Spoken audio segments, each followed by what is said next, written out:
2 दिन के बंगाल दौरे पर पहुंचे गृहमंत्री अमित शाह अब से कुछ देर पहले कोलकाता में रामकृष्ण मिशन पहुंचे, जहां उन्होंने स्वामी विवेकानंद को नमन किया और उनकी प्रतिमा को फूल चढ़ाए। इसके बाद उन्होंने रामकृष्ण मिशन के अंदर बने मंदिर में पूजा अर्चना भी की और जल चढ़ाया।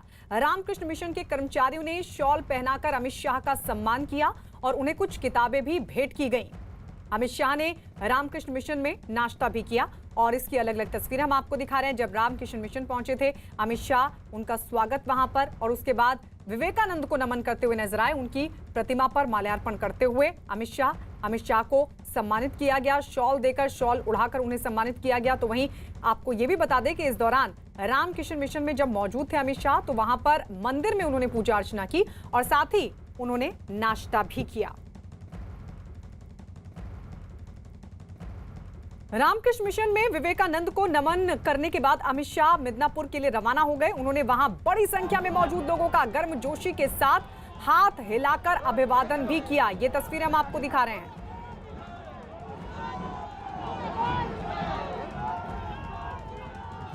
तो बड़ी संख्या में रामकृष्ण मेरे लिए सौभाग्य और आनंद दोनों का विषय है कि मैं उस जगह पे आया हूं जो न केवल भारत, पूरी दुनिया भर के लिए चेतना जागरूक करने की जगह है। यही वो स्थान है जहां भारत की आकाश गंगा के सबसे तेजस्वी तारले स्वामी विवेकानंद ने जन्म लिया था। स्वामी जी ने अपनी अल्पायु के अंदर ही भारत का ज्ञान, भारत की संस्कृति, भारत के दर्शन को विश्व भर में दिग्विजय कराने का काम किया था। जब अमेरिका के अंदर सर्वधर्म सम्मेलन हुआ, उस वक्त स्वामी जी ने अपने एक ही वाक्य से सनातन धर्म का विश्व बंधुत्व की व्याख्या को पूरी दुनिया को परिचित कराया था। स्वामी जी वो शख्सियत थे जिन्होंने आधुनिकता और आध्यात्म को जोड़ने का काम किया और पूरे देश का आह्वान किया था कि 50 साल तक सब लोग अन्य देवी देवताओं को भूलकर भारत माता का आराधन करें तो ये देश जागरूक हो जाएगा। और उसके ठीक 50 साल बाद भारत की आजादी मिली थी। और मैं आज यहाँ आकर स्वामी जी के जन्म स्थान पर, उनके पुरखों के पूजा स्थान पर श्रद्धांजलि स्वामी जी को दी है और एक नई चेतना यहाँ से प्राप्त कर मैं जा रहा हूँ। और मैं आज भी मानता हूँ कि स्वामी जी के विचार उस वक्त जितने प्रासंगिक थे, आज भी उतने ही प्रासंगिक हैं। दुनिया को स्वामी जी के विचार की उस वक्त जितनी जरूरत थी, उससे ज्यादा जरूरत शायद आज है। तो ये कोलकाता में अमित शाह बोल रहे थे, जिन्होंने कहा कि स्वामी विवेकानंद के विचार आज भी प्रासंगिक हैं और मैं यहां से एक नई चेतना जागृत करके जा रहा हूं, एक नई चेतना यहां से लेके जा रहा हूं। अरुण, आपके पास आते हुए, क्योंकि अब यहां से रवाना हो चुके अमित शाह, वहां पहुंचेंगे मेदिनीपुर में, जरा तस्वीरें दिखाइए वहां की तैयारियों को भी एक बार दर्शकों तक पहुंचाते और दिखाते चलें, और अगर कोई सियासी अपडेट भी अगर आपके पास हो तो। देखिए, तस्वीर में आपको सबसे पहले दिखाता हूं। यहाँ पर देखिए, पहले तो सिक्योरिटी देखिए आपकी। जेपी नड्डा के काफिले पर हमले के बाद सिक्योरिटी थोड़ी सी पुख्ता ज़रूर यहाँ पर की गई है और इस बीच पैरामिलिट्री फोर्स के लोग जो हैं वो अंदर हैं। यानी जहाँ पर अमित शाह को आना है, खुदीराम बोस की प्रतिमा पर माल्यार्पण करना है, वहाँ पर पैरामिलिट्री फोर्स के लोग हैं। इसके अलावा खुदीराम बोस का जहाँ पर जन्म हुआ था उसको भी लेकर के दो मत है। कुछ लोग कहते हैं कि यहाँ पर जन्म हुआ था, जबकि उनके परिवार के लोग कह रहे हैं कि यहाँ पर उनकी बहन ने उनको, चूंकि उनके परिवार में कोई बच्चा जिंदा नहीं रहता था, लड़का, इसलिए उनकी बहन ने कुछ पैसे दे के खरीद लिया था और उनकी बहन का ये चूंकि पैतृक आवास था, तो यहाँ पर वो जो है उनकी बहन का घर था, ये माफ़ करिएगा, तो यहाँ पर उनका पालन पोषण हुआ था और इसलिए इस जगह को उनका जन्मस्थान कहा जाता है। खुदीराम बोस के जो परिवार के लोग वो कह रहे हैं कि उनका जन्मस्थान यहाँ से थोड़ी दूर पर है। खैर, वो विवाद अपनी जगह पर है, लेकिन जी। गृह मंत्री अमित शाह जब यहाँ पर आएंगे तो खुदीराम बोस की प्रतिमा पर माल्यार्पण के बाद सीधे सामने, अगर आपको तस्वीरों में मैं दिखाऊं तो चूंकि अब सुरक्षा अमला यहाँ पर सक्रिय बहुत ज़्यादा हो गया है, तो सिद्धेश्वरी मंदिर जो है वहाँ पर अंदर जाएंगे, वो वहाँ पर पूजा अर्चना करेंगे। उसके बाद जरा यहाँ पर कुछ कार्यकर्ता हैं बीजेपी के, जरा मैं उनसे बात करता हूँ। युवा कार्यकर्ता हैं और काफ़ी देर से यहाँ पर इकट्ठे हैं। अमित शाह के दौरे से आप लोगों को क्या उम्मीद है? हम बहुत खुश हैं, अमित शाह जी आज हमारे अंदर है, ठीक है, बहुत खुश है, मेरे इलाका में है, बहुत खुश है, हम लोग बहुत उत्साहित है, ठीक है। आप मैं बताइए। सुरक्षा देने के में कार्य करता हूँ हाँ, और मैं अच्छे मंडल का कमेटी का मेंबर है, हाँ। तो इसलिए अमित शाह आ रहा है, तो इसलिए स्वागत जानने के लिए मैं खड़ा रहा हूँ। आप लोग यहाँ स्वागत के लिए खड़े हैं। बहुत सारी देखिए यहाँ पर महिलाएं भी हैं, महिलाएं जी। भी बहुत सारी स्वागत के लिए खड़ी हैं और मैंने उनके हाथों में फूल देखा था। जरा एक बार तस्वीर दिखाता हूँ मैं आपको, जरा देखिए यहाँ पर आइए और ये देखिए किस तरह से यहाँ पर इनके हाथों में फूल माला है और ये स्वागत करने के लिए यहाँ पर अमित शाह का खड़ा है। थोड़ी देर पहले मैंने इनसे बात की थी। क्या तैयारी आप लोगों की है? बहुत আমি হিন্দি বলতে পারবো না, আমি বাংলায় বলবো। बोल दीजिए एक लाइन पर। হ্যাঁ, আমার এই বিজেপি সরকারকে প্রথম থেকেই পছন্দ। হ্যাঁ। লোকসভার ভোটের আগে আমাকে হাওড়া ব্রিজে তখন লোকসভার ইয়ে হয়নি, আমাকে ধরেছিল এক সাংবাদিক। जी, हिंदी आप बोल लेते हैं? हिंदी नहीं, हिंदी बोल पाते हैं आप? थोड़ा सा आप चलिए। नहीं बोल पाते? ठीक है अरुण, लौटेंगे बंगाली आपके में पास। हाँ। भले ही बांग्ला में बोल रहे हैं लेकिन वो जोश बीजेपी के कार्यकर्ताओं में दिखाई दे रहा है, वो जोश दिखाई दे रहा है। अरुण, लौटेंगे आपके पास। आपको बता दें 2 दिन के बंगाल दौरे पर पहुंचे गृह मंत्री अमित शाह आज मेदिनीपुर के गांव में किसान परिवार के घर खाना भी खाएंगे। खबर है कि अमित शाह किसान परिवार के घर पर दाल चावल और रसगुल्ले का लुत्फ उठाएंगे। अमित शाह के दौरे से पहले सुरक्षा एजेंसियों ने किसान परिवार के घर और उसके आसपास सुरक्षा इंतजामों की जानकारी ली।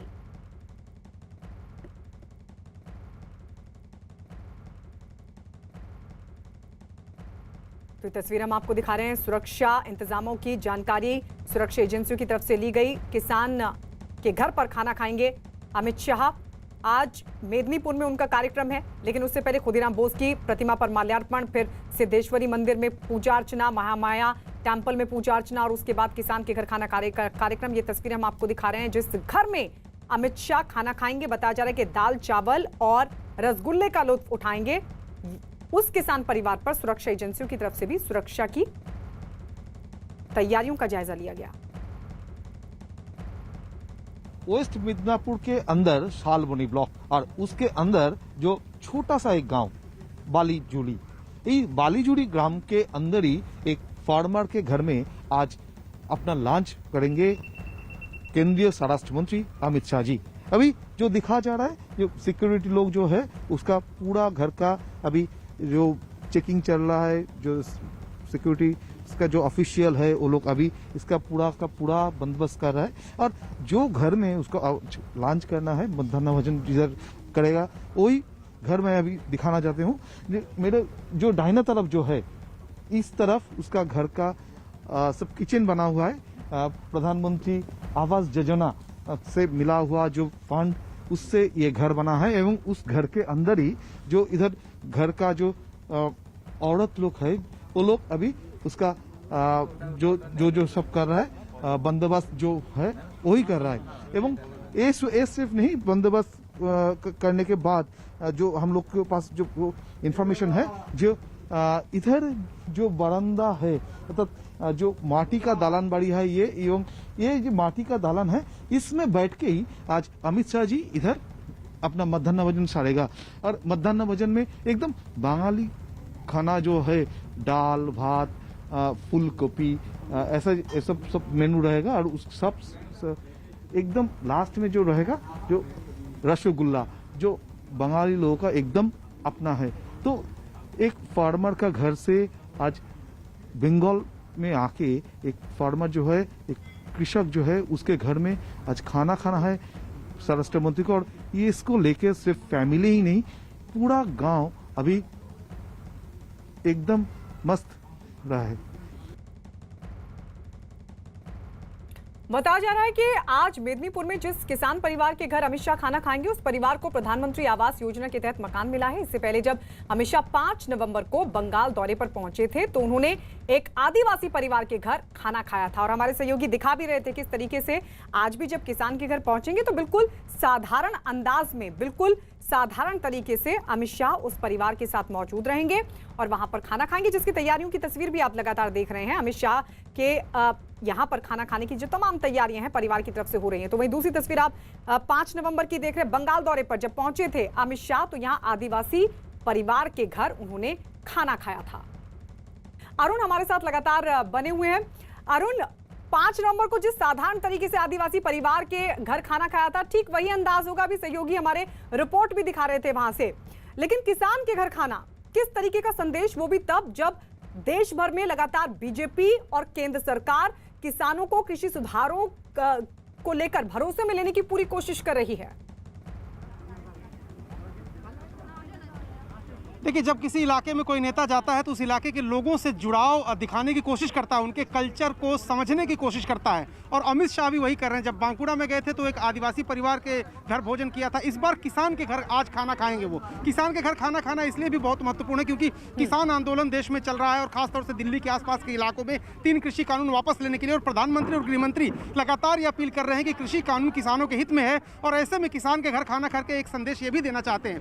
कल भी वो एक बाउल सिंगर यहाँ पर हैं जिनको सूफी सिंगर कहा जाता है, जो इस परंपरा के सबसे बड़े सिंगर थे। उनके बारे में आज भी पता नहीं कि वो हिंदू थे कि मुसलमान थे। हिंदू मुसलमान एकता का ब्रिज रखने वाले जो बाउल सिंगर हैं उनके घर भोजन करेंगे। तो एक तरह से हर दिन एक परिवार के पास जा कर के भोजन करके संदेश देने की कोशिश उनकी जरूर है कि वो उनसे जुड़े हुए हैं, उनके पास आए हैं तो उनका भोजन कर रहे हैं। देखिए, यहाँ पर बहुत सारी महिला कार्यकर्ता यहाँ पर आई हुई हैं, जरा इन लोगों से भी बात करते हैं हम।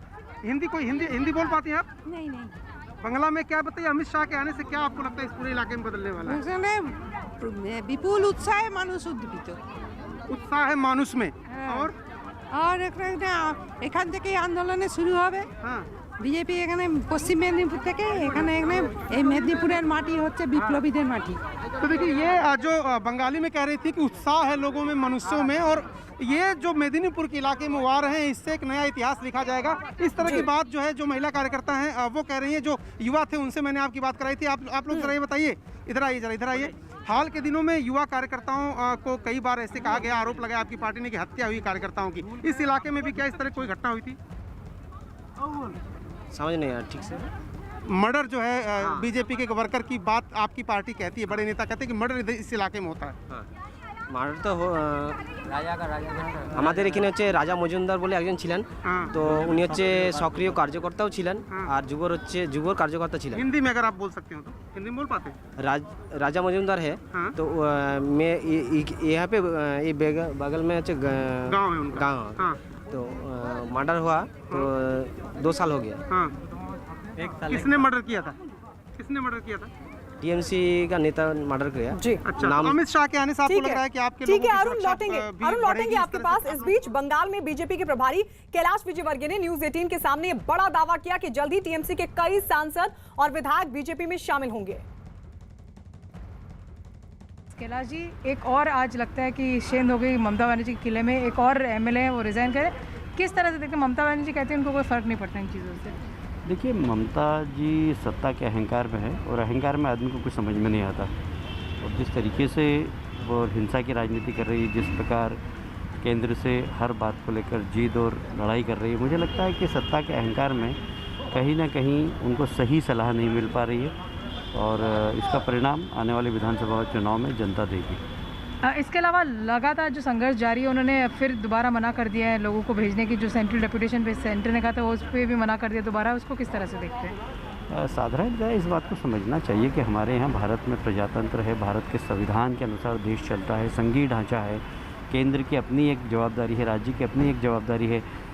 भारतीय सेवा के जितने भी अधिकारी होते हैं उसकी अपॉइंटिंग अथॉरिटी भारत सरकार होती है और इसलिए वही पनिश करती है, वही प्रमोशन करती है, वही डिमोशन करती है और वही राज्य का कैडर भी अलॉट करती है। इसलिए जो इंडियन सर्विस के अधिकारी हैं उनके ऊपर तो केंद्र सरकार का अधिकार भी है और वो उनके खिलाफ कार्रवाई भी कर सकती है। वो कह रही है कि दूसरे मुख्यमंत्रियों के पास जाएंगे, उनसे कहेंगे कि समर्थन करके जिस तरह, क्योंकि अरविंद केजरीवाल ने भी ट्वीट किया, उन्होंने भी कहा था कि केंद्र की तानाशाही एक तरह से।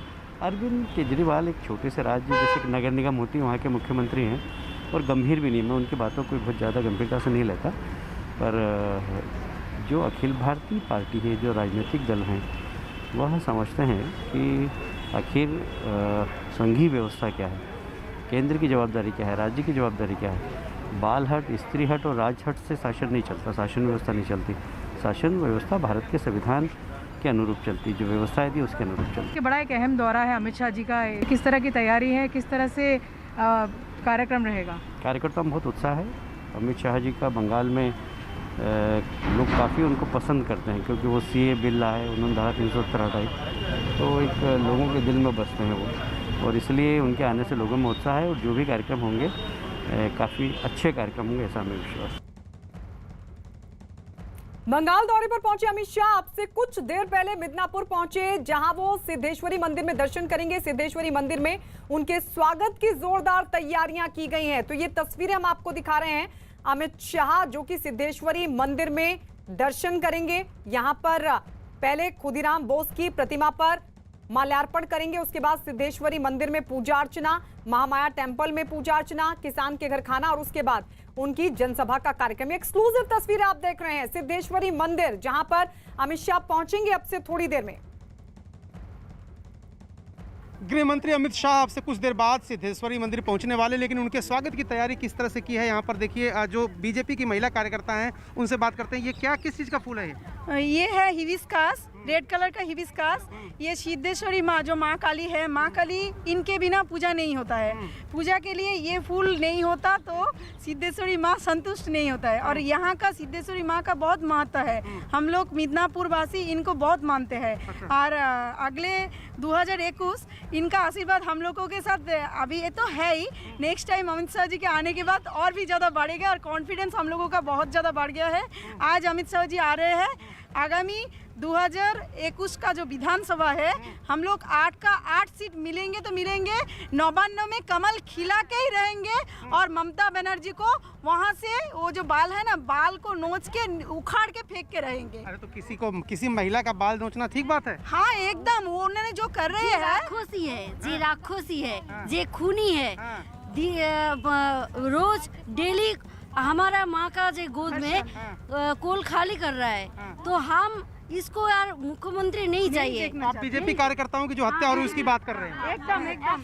नारी का जो আমার বাড়ি 14 সালে হচ্ছিল, 15 সালে কোর্টে কেস দিয়ে দিছিল, কোর্ট রায় দিয়েছে, এই জজ কোর্ট মিদনাপুর में কোর্ট রায় দিয়েছে। পার্টি হচ্ছে বললো 2 দিনের জায়গা 22 दिन আটকে রেখেছে, লেবারদেরকে ধরে মারছে পার্টির লোক। नारी धर्षण, एक मुख्यमंत्री लेडीज है लेकिन लेडीज के सुरक्षा के बारे में कुछ नहीं करता है। नारी धर्षण में बंगाल एकदम 1 नंबर स्थान में गए हैं और कुछ नहीं है, और कुछ नहीं है। वो इसीलिए लगता है हमारी जो मुख्यमंत्री है वो अपनी माँ, वो खुद एक नारी शक्ति है, वो नारी हो के भी एक नारी का जो लड़का लोग है उसका मर्डर कर रही है, उसके नारी शक्ति मातृशक्ति का बार अपमान कर रही है। इसलिए वो सरकार हम लोग को नहीं चाहिए, हम लोग को स्वाधीन वाला सरकार चाहिए। तो देखिए ये जो राजनीतिक हत्याएं हो रही हैं उसका मुद्दा भी उठा रही है। अमित शाह के स्वागत की तैयारी तो है, लेकिन कह रही है 2021 में ममता बनर्जी मुख्यमंत्री नहीं बनेंगी क्योंकि बीजेपी के कार्यकर्ताओं की बड़े पैमाने पर हत्या हो रही है। हमारा प्रशासन से बोला है जो अमित शाह जी आएंगे 12 बजे, तो हम तैयार है। पूजा और जो भी पूजा चढ़ाएंगे उसका पूजा कर देंगे, और भी हमारा पास भी है उसको भरण कर लेंगे। उसको स्वागतम के लिए हम लोग तैयार है। हमारा सिक्योरिटी टाइट है, हमारा नियत हम लोगों का मंदिर में सिक्योरिटी है और भी प्रशासनिक सिक्योरिटी रही है। टोटल मंदिर सैनिटाइज करके रखा है। वरिष्ठ पत्रकार शेष नारायण जी भी हमारे साथ लगातार बने हुए हैं। शेष नारायण जी, रामकिशन मिशन पहुंचे अमित शाह, विवेकानंद की मूर्ति पर माल्यार्पण और ये कहते हुए मीडिया के सामने कि कैसे विवेकानंद ने भारत की संस्कृति को दुनिया भर में फैलाया था। और उसके बाद अब सिद्धेश्वरी मंदिर, महामाया टेम्पल, ये बंगाल वासियों को क्या समझाने की कोशिश है? नहीं, हिंदू राष्ट्र का आरएसएस की प्रार्थना में साफ साफ लिखा हुआ है कि हिंदू राष्ट्र की स्थापना उनका लक्ष्य है। तो वो जो हिंदू राष्ट्र के सिंबल्स हैं उनको पूजा अर्चना कर रहे हैं, वो उनका घोषित उद्देश्य, उसमें किसी को दिक्कत हो सकती वो वही कर रहे हैं। और हिंदू वोट उनको चाहिए और ओवैसी आएंगे तो ये इलाका जो है उत्तर बंगाल का, वहाँ पे बड़े पैमाने पे मुसलमानों को वो अलग करेंगे इनसे, ममता से।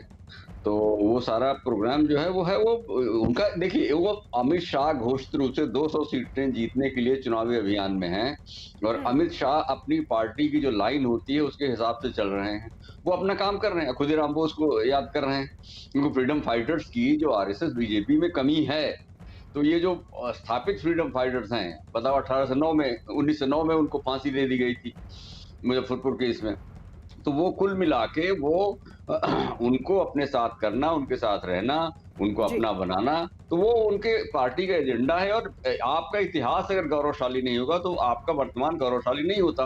तो फ्रीडम मूवमेंट के जो ग्रेट लोग हैं उनको सम्मानित करना उनके एजेंडा में वो कर रहे हैं और वो देवी की पूजा करने जा रहे हैं। और पूरी दुनिया में 1893 का जो लेक्चर है उनका स्वामी विवेकानंद जी महाराज का शिकागो में पार्लियामेंट ऑफ रिलीजन्स में, वो तो मतलब धार्मिक और अद्वैत वेदांत का उससे बेहतरीन, शंकराचार्य के बाद उससे उस चक्कर की कोई बात ही नहीं कही गई। तो ये कुल मिला के अद्वैत वेदांत के बहुत बड़ा मठ है जहां वो गए थे, बेलूर मठ। तो स्वामी जी ने उसको खुद स्थापित किया था। स्वामी जी का एक सिंपल पूरी दुनिया में आपने देखा, उनके बंगाल की किसी तृणमूल वाले एमपी ने जब एमएलए ने अपनी इस्तीफा दिया तो बिल्कुल भारत की संस्कृति बंगाल की संस्कृति को बीजेपी संजो सकती है। और ये जिक्र जब अमित शाह पहुंचे थे, इससे पहले भी जेपी नड्डा ने भी कहा था कि बंगाल की संस्कृति को हम संजोएंगे, जो फिलहाल नहीं संजोई जा रही है। लौटेंगे शेष जी आपके पास। बीजेपी के मुकुल रॉय के मुताबिक बंगाल में लोकतंत्र की लड़ाई है और अमित शाह के आने से बंगाल की तस्वीर बदलेगी। हमारे साथ बीजेपी के नेता मुकुल रॉय हैं। मुकुल रॉय जी, अमित शाह जी का दौरा हो रहा है पश्चिम बंगाल में, आप लोगों को पार्टी के रूप में क्या उम्मीद है, इस दौरे से क्या बदलने वाला है? बंगाल में कोई गणतंत्र नहीं है, बंगाल में गणतंत्र अभी नहीं है। बंगाल का ये भारत का अंदर सब स्टेट का एक ही क्वेश्चन है, बंगाल के लोकतंत्र रहेगा कि नहीं रहेगा, इसलिए बंगाल में अभी शुरू हुआ। अमित शाह के आने से क्या आपको लगता है बदलेगा आपकी पार्टी के पक्ष में? जरूर। लास्ट लोकसभा चुनाव में तो भाजपा का परिणाम बहुत अच्छा आया, तो हम लोग का अंदाज है कि इस बार 100 सीट लेके तृणमूल जाने नहीं सकेगा। आपकी पार्टी की क्या उम्मीद है? हम लोग 200 का आसपास सीट मिलेगा। सर, मंदिर का दर्शन भी करेंगे, रोड शो भी करेंगे अमित शाह? प्रोग्राम जो हमको मिला है, तो अभी जो हम लोग जानकारी में आता है वो सब है, वो टाइट प्रोग्राम है। मेरा आखिरी सवाल आपसे सर कि सबकी नज़र इस पर है कि जब मेदिनीपुर वो जा ही रहे हैं, जैसा कि आपने कहा था 2 दिन पहले मुझसे कि बातचीत हो गई है, शुभेंदु अधिकारी पार्टी में आएंगे, वो कब शामिल होंगे सर? ये हम बोला नहीं कभी जी शुभेंदु आ रहा है, ये हम कभी बोला नहीं। आप बोल रहा है जी हमका साथ आपका बातचीत हुआ, हम बोला है, तो हमका शरण में जो है ये हम बोला नहीं। लेकिन शुभेंदु गण आंदोलन का एक फसल है, तो शुभेंदु जिस टाइप का आदमी है वो भाजपा से आने से ही उसका भी अच्छा होगा, भाजपा का भी अच्छा होगा। तो मुकुल रॉय साफ तौर पर बताते हुए कि किस तरीके से 200 प्लस का टारगेट है बंगाल विधानसभा चुनाव में, और उसके लिए बीजेपी की कोशिश यही कि जो दूसरी पार्टियों के बागी हैं उनको शरण दी जाए। लगातार बीजेपी के तमाम नेता कह रहे हैं कि जो भी आ रहा है हमारी पार्टी में, जो भी आएगा उसका स्वागत है। टीएमसी में अरुण भगदड़ मची हुई है, उधर जानकारी है भी कि सीपीएम की नेता तापसी मंडल भी बीजेपी की तरफ झुकाव कर रही है। अब क्या जानकारी आपको मिल पा रही है, क्या लेफ्ट से और भी लोग आ सकते हैं बीजेपी में?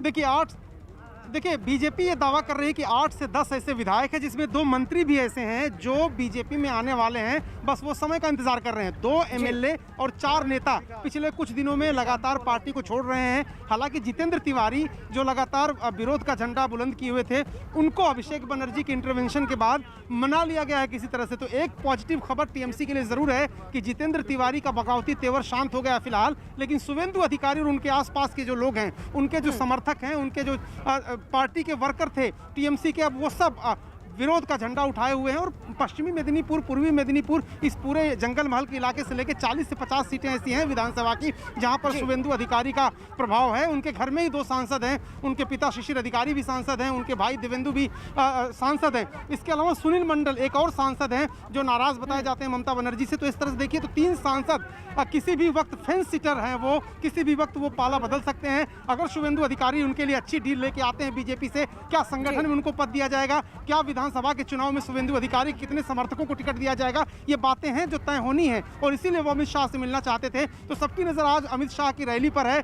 क्या अमित शाह के साथी शुभेंदु अधिकारी यहाँ आते हैं, क्या अमित शाह के सामने वो शामिल होते हैं, पार्टी का झंडा पकड़ते हैं बीजेपी का, ये कई सवाल हैं। लेकिन इस बीच ये जरूर है कि टीएमसी में चुनाव के 5-6 महीने पहले से ही भगदड़ मची है। और ये निश्चित रूप से ममता लेकिन बनर्जी के लिए क्या लेफ्ट से भी आने वाले हैं लोग तापसी मंडल को लेकर, हालांकि जानकारी मिली उस पर मैं समझना चाह रही थी। अरुण ठीक है, इस पर हम आपके पास एक बार फिर से लौटेंगे। ये भी बता दें कि अमित शाह के बंगाल दौरे से पहले बीजेपी के जो विरोधी हैं उनमें हाहाकार मचता दिख रहा है। एक और टीएमसी में इस्तीफों की झड़ी लग गई है, तो दूसरी ओर लेफ्ट पार्टियों में बगावत होती दिख रही है। टीएमसी से शुभेंदु अधिकारी के बाद बैरकपुर से विधायक शीलभद्र दत्ता ने भी पार्टी आलाकमान को इस्तीफा भेजने का दावा किया। तो एक और विधायक बनश्री मैत्री के भी इस्तीफे की खबर आ रही है।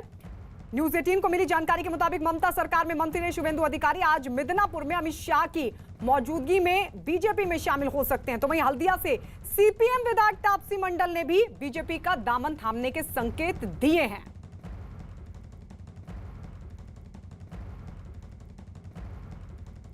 टीएमसी से शुभेंदु अधिकारी और शीलभद्र दत्ता जैसे दिग्गज नेता टीएमसी का दामन छोड़ने का ऐलान कर चुके हैं। बैरकपुर विधानसभा सीट से टीएमसी विधायक शीलभद्र दत्ता ने पार्टी को इस्तीफा भेजने का दावा किया। तो वहीं लेफ्ट में भी इस्तीफों का सिलसिला शुरू होता दिख रहा है।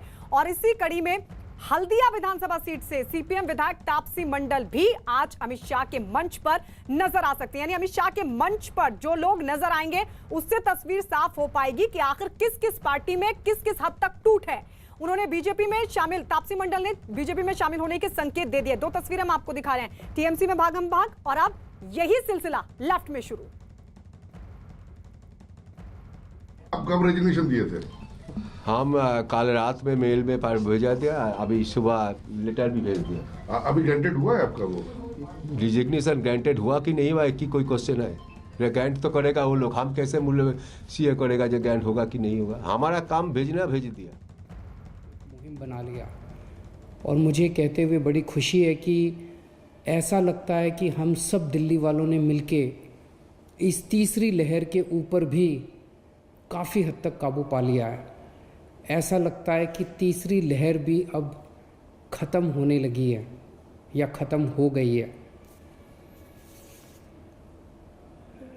नवंबर के महीने में एक दिन ऐसा आया था जब 8600 केसेस एक दिन में आए थे, 8600 केसेस एक दिन में आए थे। देश ही नहीं पूरी दुनिया के अंदर ये सबसे ज़्यादा डेली केसेस थे। इतना तीव्र, इतना तेज़ी के साथ कोरोना ने अटैक किया था दिल्ली के ऊपर। पूरी दुनिया में सबसे ज़्यादा केस एक दिन में 8600 दिल्ली के अंदर आए थे। लेकिन दिल्ली के लोगों ने मिलके, दिल्ली सरकार के साथ मिलके इसको काबू पाया। मुझे याद है अप्रैल के पहले हफ्ते में न्यूयॉर्क में 6300 केस आए थे। उस वक्त वो सबसे ज़्यादा थे दुनिया भर में। और उस वक्त न्यूयॉर्क के अस्पतालों के कॉरिडोर में, न्यूयॉर्क के अस्पतालों के बाहर गली में मरीज पड़े हुए थे कि कब मेरा नंबर आएगा। बेड भर चुके थे, आईसीयू भर चुके थे, चारों तरफ अफरा तफरी का माहौल था। मैंने वो वीडियो देखे हैं। लेकिन दिल्ली के अंदर 86 तो दिल्ली के अंदर कोई अफरा तफरी का माहौल नहीं था। पेशेंट्स कॉरिडोर में नहीं पड़े हुए थे, पेशेंट्स सड़कों पे गलियों में नहीं थे। जिस दिन 8600 केसेस आए थे, हमारे 9500 बेड्स दिल्ली में भरे हुए थे अस्पतालों में और 7000 बेड्स खाली थे। तो कोरोना का मैनेजमेंट जो था वो बहुत अच्छा दिल्ली के अंदर किया गया। तो नवंबर के महीने में एक दिन ऐसा आया जब 8600 केसेस थे। आज उसके मुकाबले में 1133 केसेस हैं। आज की रिपोर्ट अभी कुछ घंटे बाद रिलीज़ होगी। उसमें 1133 केसेस तक गिरावट आई है। एक वक्त ऐसा था जब नवंबर के महीने में जब हम 100 लोगों का टेस्ट करते थे तो उसमें 15.26 लगभग 15 लोग पॉजिटिव निकलते थे। इतना ज़्यादा बढ़ गया था कोरोना। 100 लोगों का टेस्ट करते थे तो 15 पॉजिटिव निकलते थे।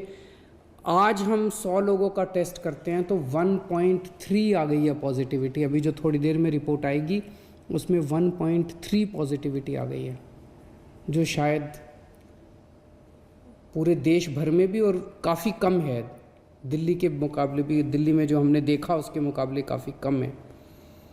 आज जो थोड़ी देर में रिपोर्ट आएगी उसमें 87,000 टेस्ट किए हुए हैं, जिसमें से केवल 1133 केसेस पॉजिटिव आए हैं। नवंबर के महीने में एक दिन ऐसा पहुंच गया था जब दिल्ली में 45,000 मरीज हो गए थे। एक्टिव केसेस 45,000 मरीज हो गए थे। आज वो घट के 12,000 के करीब रह गए हैं केवल। लगभग 96.5% रिकवरी रेट है। मतलब अगर 100 लोग दिल्ली में बीमार हुए तो 96.5 लोग ठीक हो चुके हैं और बाकी लोगों का इलाज चल रहा है। 19 नवंबर को दिल्ली में सबसे ज़्यादा मौत का आंकड़ा आया था 131, जो अब घट के 37 रह गया है। हर रोज़ जो मौत होती हैं वो घट के अब 37 रह गया। ये भी कम होंगी और कम करेंगे, मिलके कम करेंगे, उस पर लगे हुए हैं सब लोग। तो हमने दिल्ली के अंदर सबसे ज़्यादा इम्पोर्टेंस टेस्ट करने को दी। टेस्ट इतना ज़्यादा बढ़ा दिया, मुझे अपने डॉक्टर्स पे, कोरोना वॉरियर्स पे, नर्सेस पे, हमारे ऑफिसर्स पे, स्टाफ पे इतना गर्व है कि उन्होंने समय की मांग के अनुसार मेहनत की। आप सोच के देखिए, अगस्त के महीने में 20 अगस्त तक हम 20,000 के करीब टेस्ट किया करते थे। तो ये अरविंद केजरीवाल कोरोना पर बता रहे थे कि तीसरी लहर जो है वो अब काबू में होती हुई दिख रही है। और आइए तस्वीरें आपको दिखाते हैं पश्चिम बंगाल से। ये देखिए शुभेंदु अधिकारी जो अपने घर से निकल गए हैं। आपको बता दें, लगातार इस तरह के कयास हैं कि अमित शाह जब रैली करेंगे मेदिनीपुर में तो शुभेंदु अधिकारी उस मंच पर नजर आएंगे, क्योंकि शुभेंदु अधिकारी पहले, हालांकि ये कहा जा रहा था कि पहले वो अमित शाह से मिलना चाहते हैं, उनका कद क्या रहेगा, कौन कौन लोग उनके साथ में बीजेपी में शामिल होगा, क्योंकि कयास लगातार ये है कि शुभेंदु अधिकारी अब बीजेपी का दामन थाम सकते हैं। बीजेपी के तमाम नेता भी ये कहते हुए नजर आए कि अगर शुभेंदु अधिकारी बीजेपी में आते हैं तो उनका स्वागत है। और इस सबके बीच बड़ी खबर ये कि अमित शाह के मंच पर नजर आ सकते हैं शुभेंदु अधिकारी। वो अपने घर से निकल चुके हैं। अमित शाह के मंच पर शुभेंदु अधिकारी दिखाई देते हैं या फिर नहीं, ये आज साफ हो जाएगा, क्योंकि शुभेंदु अधिकारी को लेकर तो लगातार यही कयास लगाए जा रहे हैं कि वो बीजेपी में शामिल हो सकते हैं। हालांकि अभी तक शुभेंदु अधिकारी की तरफ से साफ नहीं किया गया है। बीजेपी के तमाम नेता, चाहे वो मुकुल रॉय हो, चाहे वो कैलाश विजयवर्गीय हो, तमाम लोगों की तरफ से ये दावा किया जा रहा है, ये कहा जा रहा है कि शुभेंदु अधिकारी क्योंकि बड़े कद के नेता रहे हैं और आंदोलन में उनकी बेहतर भूमिका रही है, आंदोलन से निकले वो नेता हैं, और अगर वो बीजेपी में आते हैं तो उनका स्वागत है और वो पार्टी को मजबूत ही करेंगे। लेकिन इसकी रूपरेखा क्या होगी, कब वो शामिल होंगे, इसको लेकर भी लगातार तमाम तरह की खबरें आई। ये भी कहा गया कि दिल्ली में शुभेंदु अधिकारी मिलना चाहते हैं, फिर बीजेपी की तरफ से इसको लेकर कोई रुख साफ नहीं हुआ। और अब जब अमित शाह पश्चिम बंगाल पहुंच चुके हैं, कल हालांकि ये भी कहा जा रहा था कि हो सकता है कि कोलकाता में शुभेंदु अधिकारी अमित शाह से मिलने गुपचुप तरीके से, जो तमाम बातचीत है कि भाई मेरे समर्थकों को क्या पद दिया जाएगा। बार बार यही कहा जा रहा था कि शुभेंदु अधिकारी पहले अपना रसूख तय कर लेना चाहते हैं, कद तय कर लेना चाहते हैं कि उनके जो साथ समर्थक आएंगे, जो नेता आएंगे, जो विधायक आएंगे, जो सांसद आएंगे, उनके लिए पार्टी में किस तरीके की जगह दी जाएगी। बताया जा रहा है कि वो पार्टी में अपने साथियों के लिए पद सुनिश्चित कर लेना चाहते हैं, संगठन में जिम्मेदारी को तय कर लेना चाहते हैं और उसके बाद ही वो अपनी आगे की योजना का खुलासा करेंगे। और यही वजह कि शुभेंदु अधिकारी लगातार इस बात पर खामोश ही नजर आए। उन्होंने ममता बनर्जी पर तो निशाना साधा, लेकिन खुद की आगे की रणनीति को लेकर वो खुलकर अभी तक सामने नहीं आए हैं। और इस सब के बीच ये तस्वीर हम आपको दिखा रहे हैं, शुभेंदु अधिकारी अपने घर से निकल चुके हैं। अरुण हमारे सहयोगी लगातार हमारे साथ बने हुए हैं। अरुण, शुभेंदु अधिकारी घर से निकल चुके हैं, क्या उस कयास को बल मिलता दिख रहा है कि शुभेंदु अधिकारी अमित शाह के मंच पर होंगे? अब शुभेंदु अधिकारी अपने घर से निकले हैं, लेकिन उनकी गाड़ी का रुख किधर होगा इस पर निर्भर करता है कि वो क्या कदम उठाने वाले हैं। जहां तक मुझे जानकारी है कि पश्चिमी मेदिनीपुर में जो जनसभा है, कहा यह जा रहा है कि शुभेंदु अधिकारी वहीं पर भारतीय जनता पार्टी का जो गमछा एक तरह से जिसको कहते हैं उसको ओढ़ेंगे, यानी उनको सदस्यता दिलाने की बात कही जा रही है। आज ही मंच पर अमित शाह के सामने ही वो चाहते जरूर थे दिल्ली में पार्टी में शामिल होना, लेकिन तब उनसे कहा गया कि प्रधानमंत्री या अमित शाह दोनों संवैधानिक पदों पर हैं और पार्टी दफ्तर आकर के आपको पार्टी में शामिल नहीं करा सकते। और चूंकि जेपी नड्डा इस वक्त स्वस्थ नहीं है और इसलिए वो पार्टी दफ्तर में आपको शामिल नहीं करा सकते। और उसके बाद शुभेंदु अधिकारी ने को पश्चिम बंगाल में ही पार्टी में शामिल होना पड़ेगा, ऐसा बीजेपी की तरफ से उनको साफ कर दिया गया था। अब सवाल सिर्फ इतना है कि यहाँ पर जो सिद्धेश्वरी मंदिर है, क्या यहाँ पर इससे 3 किलोमीटर दूर पर हेलीपैड बना है जहाँ पर अमित शाह का हेलीकॉप्टर लैंड करेगा, तो क्या शुभेंदु अधिकारी हेलीपैड पर जाकर के उनका स्वागत करेंगे, उसके बाद उनके साथ यहाँ पर आते हैं, उनके कॉन्वॉय में शामिल होकर के सिद्धेश्वरी मंदिर और खुदीराम बोस के पैतृक जो निवास है यहाँ से कुछ दूर पर, क्या वहाँ जाते हैं या फिर पहले यहाँ पर आते हैं खुदीराम बोस की प्रतिमा पर माल्यार्पण करने, या फिर सीधे वो मंच पर जाकर के ही शामिल होते हैं बीजेपी में, ये जरूर देखने वाली बात होगी। तो खुदीराम बोस की प्रतिमा पर माल्यार्पण जब करेंगे गृह मंत्री, उसी समय साफ हो जाएगा कि क्या शुभेंदु अधिकारी उनके साथ हैं या फिर सीधे मंच पर ही वो पहुंचेंगे। अच्छा, एक अपडेट और दीजिए अरुण, मुझे ये बताइए कि जो तमाम औपचारिकताएं होती है पार्टी छोड़ने की शुभेंदु अधिकारी की तरफ से, वो हो चुकी हैं पूरी? देखिए, यही समस्या एक है शुभेंदु अधिकारी के साथ। दिक्कत यह है कि विधानसभा अध्यक्ष ने उनका इस्तीफा अस्वीकार कर दिया, यानी अभी भी वो टीएमसी के एमएलए हैं। तो टीएमसी के एमएलए रहते हुए क्या वो दूसरी पार्टी में शामिल हो सकते हैं? ये एक लीगल और एक ये कॉन्स्टिट्यूशनल सवाल है, जिस पर मेरी जो समझ कहती है कि अगर वो शामिल हो जाते हैं आज बीजेपी में, तो टीएमसी के पास एक रास्ता ये होता है कि विधानसभा अध्यक्ष के पास जाए और उनको पार्टी विरोधी गतिविधियों में शामिल होने का आरोप लगा के उनकी सदस्यता खत्म करने की दरख्वास्त दे, और उसके बाद विधानसभा अध्यक्ष उनको एमएलए पद से हटा सकते हैं, डिसमिस कर सकते हैं। तो एक दाग शुभेंदु अधिकारी पर लग जाएगा। तृणमूल कांग्रेस में ने उनको डिस्क्वालीफाई कराया, उन्होंने स्वयं से पार्टी नहीं छोड़ी है। एक यही रहेगा, एक लीगल जो है प्रॉब्लम शुभेंदु अधिकारी के सामने यही है, वरना पार्टी में शामिल होने के लिए वो स्वतंत्र हैं। और अगर वो शामिल होते हैं एक विधायक के तौर पर, अभी भी विधायक हैं वो तृणमूल कांग्रेस के, तो अगर वो छोड़ते हैं तो सिर्फ एक ही उनके सामने समस्या है। लेकिन इससे क्या बहुत ज्यादा फर्क पड़ेगा शुभेंदु अधिकारी को, अगर उस तरीके से लीगल एक्शन के तहत उनको डिस्क्वालीफाई किया जाता है तो?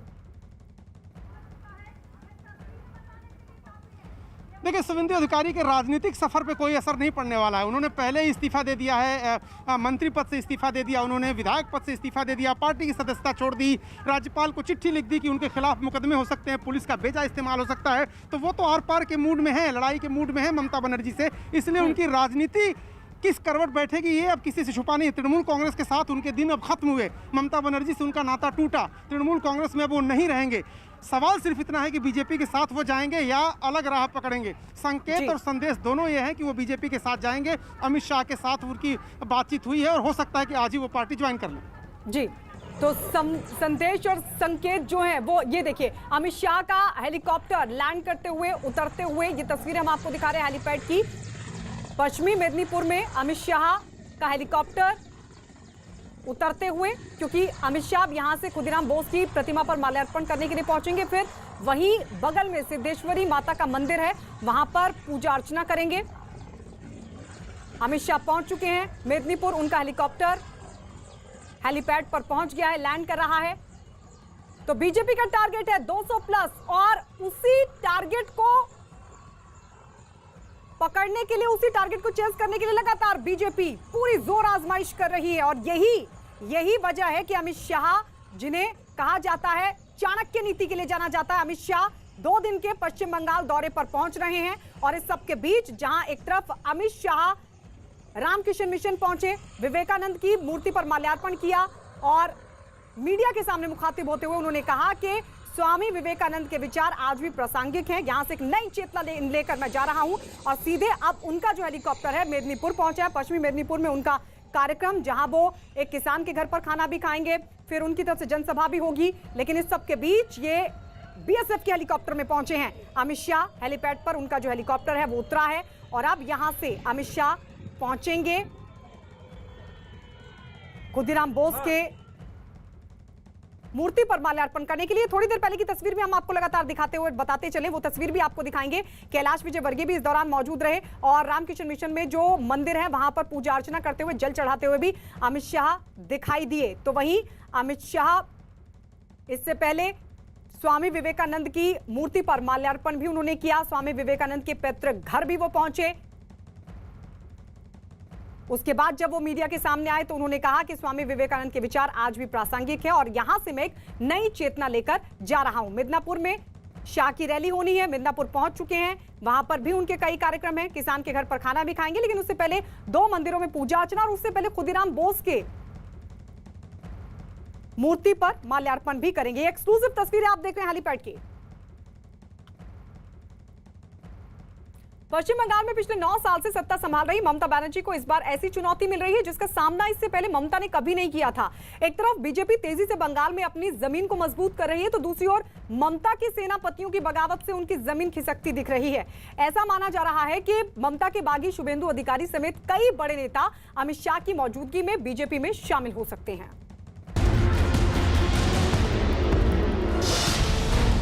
दुर्ग खाली होने से दीदी हुई परेशान। এটা দিদির জয় নয়, এটা মনে রাখবেন বাংলা মাকে জয়টা আমরা সমর্পণ করব।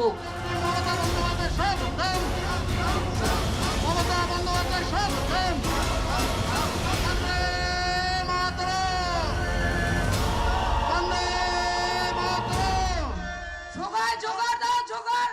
বন্দে মাতরম।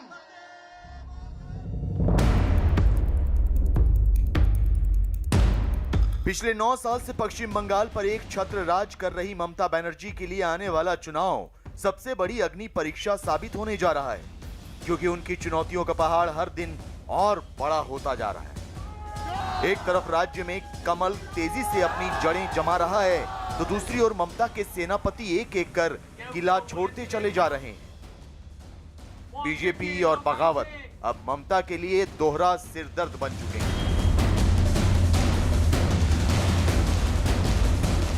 ममता बनर्जी की मुसीबत सिर्फ इतनी ही नहीं है कि तृणमूल कांग्रेस के नाराज नेता पार्टी छोड़ रहे हैं, उससे भी बड़ी मुसीबत यह है कि वो जिस पार्टी में जा रहे हैं यानी बीजेपी, वो और ज्यादा मजबूत हो रही है। यानी इस तरह से ममता बनर्जी को दोहरा झटका लग रहा है और अपने नाराज नेताओं को मनाने की ममता बनर्जी की कोशिश कामयाब होती नहीं दिख रही है। शुभेंदु गण आंदोलन का एक फसल है, तो शुभेंदु जिस टाइप का आदमी है वो भाजपा से आने से ही उसका भी अच्छा होगा, भाजपा का भी अच्छा होगा। गृह मंत्री अमित शाह की मौजूदगी में ही शुभेंदु अधिकारी भारतीय जनता पार्टी का झंडा थामेंगे, लेकिन उसके पहले ही बीजेपी ने शुभेंदु के बीजेपी में आने का ऐलान कर एक तीर से 2 निशाना साधा है। पहला संदेश ममता बनर्जी को है कि उनके सबसे मजबूत सेनापति को बीजेपी तोड़ चुकी है, और दूसरा संदेश भारतीय जनता पार्टी के कार्यकर्ताओं के लिए है, जिनका उत्साह अमित शाह के दौरे के दिन इस घटना से दोगुना हो रहा है। बीजेपी का दामन थामने से पहले ही शुभेंदु ने अपना शक्ति प्रदर्शन भी शुरू कर दिया है। हल्दिया में उन्होंने बड़ी रैली की है और इस रैली में उनका भाषण बीजेपी के ही एजेंडे को आगे बढ़ाने वाला रहा। ममता बनर्जी इस चुनाव को बंगाली बनाम बाहरी बनाने की कोशिश में लगी है। ममता की इसी रणनीति पर सीधा हमला बोलते हुए शुभेंदु ने भारतीयता का नारा बुलंद कर दिया। সবচেয়ে বড় পরিচয় কি? আমাদের সবচেয়ে বড় পরিচয় হলো আমরা প্রথম ভারতীয়, তারপরে আমরা বাঙালি। शुभेंदु का टीएमसी छोड़कर बीजेपी में शामिल होना ममता के लिए बहुत बड़ा झटका माना जा रहा है, क्योंकि इस वक्त पार्टी में वो सबसे बड़े जनाधार वाले नेता समझे जाते थे। यही नहीं, उनका प्रभाव इतनी ज्यादा सीटों पर है कि वो सरकार बनाने और गिराने तक की हैसियत रखते हैं। शुभेंदु अधिकारी पूर्वी मिदनापुर जिले के हैं और वो एक प्रभावशाली सियासी परिवार से आते हैं। उनके पिता टीएमसी के संस्थापक सदस्यों में से थे। शुभेंदु अधिकारी का प्रभाव बंगाल के 6 जिलों में माना जाता है और इन 6 जिलों में 65 सीटें आती हैं। आप शुभेंदु की अहमियत इस बात से समझ सकते हैं कि जिन 65 सीटों पर शुभेंदु का फैक्टर अहम माना जा रहा है, वहां टीएमसी का वोट शेयर 48% के आसपास है। इस तरह देखा जाए तो विधानसभा की 20% सीटों पर शुभेंदु फैक्टर अहम हो जाता है। नंदीग्राम आंदोलन को खड़ा करने का श्रेय भी शुभेंदु को ही दिया जाता है। नंदीग्राम आंदोलन से ही बंगाल में ममता को सियासी पहचान मिली थी और वो लेफ्ट का किला गिराने में कामयाब हुई थी। शुवेंदु के पार्टी से अलग होने की सबसे बड़ी वजह यही मानी जा रही है कि वो अपनी योग्यता के मुताबिक अहमियत न मिलने से नाराज थे। शुवेंदु की नाराजगी को दूर करने के लिए ममता ने काफी कोशिश की, लेकिन पार्टी सूत्रों के मुताबिक ममता बनर्जी के भतीजे अभिषेक बनर्जी के प्रभुत्व की वजह से उन्होंने टीएमसी को छोड़कर बीजेपी का दामन थामने का फैसला कर लिया। एक बहुत बड़ा चेहरा शुभेंदु अधिकारी इनका साथ छोड़ दिया, तो इस तरह से उनको ये समस्या है कि उनके अपने चेहरे के अलावा और किसी को आगे कर नहीं सकती, और लोग जो हैं सबको पिग्मी बना के रखा है। जब से उनके भतीजे का प्रादुर्भाव हुआ है राजनीति में, तब से वही सबसे बड़ा है। अभिषेक बनर्जी को कहीं आप चुनाव जीतने के लिए या किसी अमित शाह या जेपी नड्डा या विजय वर्गीय के खिलाफ तो आप उनके सामने तो आप मैच नहीं कर सकते। तो नतीजा ये है कि उनके सामने अपने अलावा कोई बड़ा कैंपेनर नहीं है, और ये उनकी एक बड़ी समस्या है। ममता की पार्टी के बड़े नेता लगातार उनका दामन छोड़ रहे हैं या फिर खुलेआम बागी तेवर दिखा रहे हैं। मुकुल राय जैसे बड़े नेता तो काफी पहले ही ममता बनर्जी का दामन छोड़ चुके हैं, और अब भी ममता से अलग होने वाले नेताओं का सिलसिला जारी है। इस वक्त ममता की पार्टी में बगावत करने वालों में सबसे बड़ा नाम है शुवेंदु अधिकारी का, जिनका बीजेपी में जाना तय हो चुका है। इसके अलावा टीएमसी के बड़े नेता शीलभद्र दत्ता भी नाराज चल रहे हैं। ममता की पार्टी में बागी हो रहे ज्यादातर लोग बड़े चेहरे माने जाते हैं, इसलिए अब ममता को यह भी खतरा सता रहा है कि आने वाले चुनाव में उन्हें बड़े और अनुभवी चेहरों की कमी हो सकती है। ममता बनर्जी के साथ अजीब स्थिति है। इनके बड़े नेता जो बड़े चेहरे इनके साथ हैं, इनके सब छोड़ के जा रहे हैं। ममता बनर्जी को अभी तो चुनाव शुरू भी नहीं हुआ है, लेकिन पूरा का पूरा बंगाल में बीजेपी का लगता है कि बस चुनाव कल होने वाला है, और उनका अब मुख्यमंत्री भी हैं, पार्टी के अध्यक्ष भी हैं, और खुद ही अकेले चारों तरफ उनको दौड़ना पड़ रहा है। ये उनके लिए बड़ी समस्या है। टीएमसी में बगावत की दो बड़ी वजह मानी जा रही हैं, और ये दोनों ही ममता से जुड़ी हैं। शायद यही वजह है कि ममता उन्हें दूर नहीं कर पा रही, जिसमें एक वजह है पार्टी में अभिषेक बनर्जी का बढ़ता दखल। अभिषेक ममता बनर्जी के भतीजे हैं, और दूसरी वजह है पार्टी के रणनीतिकार बनाए गए प्रशांत किशोर का दखल। ममता बनर्जी के भतीजे अभिषेक बनर्जी पार्टी में बहुत सक्रिय हैं। उनके ऊपर भ्रष्टाचार के बहुत सारे आरोप हैं, और वो पार्टी के फैसलों को प्रभावित करते हैं, मनमानी लगभग करते हैं। उसकी वजह से ममता बनर्जी के बहुत सारे साथी नाराज हुए, बहुत सारे उसमें, और ज़्यादातर नाराज होने के बाद देखा ये जा रहा है कि उनके खिलाफ पार्टी बीजेपी में चले जा रहे हैं, जो आज उनकी चैलेंजर है। तो एक बगावत के आलम है। ममता बनर्जी घर में बगावत से बेहाल हैं, तो जमीन पर कमल ने उनकी नींद उड़ा रखी है। शायद यही वजह है कि चुनाव भले ही 4 से 5 महीने दूर हों, लेकिन बंगाल का सियासी पारा चरम पर आ चुका है। और ये देखिए तस्वीरें हम आपको दिखा रहे हैं, अमित शाह हाथ हिलाते हुए, अभिनंदन करते हुए, क्योंकि जहां पर वो पहुंचे इस वक्त बहुत सारे जो कार्यकर्ता हैं वो उनके स्वागत के लिए वहां पर मौजूद है। और ये देखिए कार्यकर्ता आगे बढ़ते हुए, जैसे ही अमित शाह वहां पर पहुंचे, हाथ ऊपर उठाकर कार्यकर्ताओं का ये जोश उत्साह, पार्टी के झंडे हाथों में लिए कार्यकर्ता वहां पर मौजूद हैं। अमित शाह पहुंच चुके हैं मेदिनीपुर, पश्चिमी मेदिनीपुर में उनके कई कार्यक्रम हैं, और उससे पहले कार्यकर्ताओं का जोश देखकर उनके अभिवादन को स्वीकार करते हुए, और ये थोड़ी देर पहले की तस्वीर आप देख रहे हैं, रामकृष्ण मिशन जब पहुंचे थे अमित शाह, स्वामी विवेकानंद की मूर्ति पर माल्यार्पण करने के बाद कल्चर सेंटर में भगवान की मूर्ति के आगे जल चढ़ाते हुए।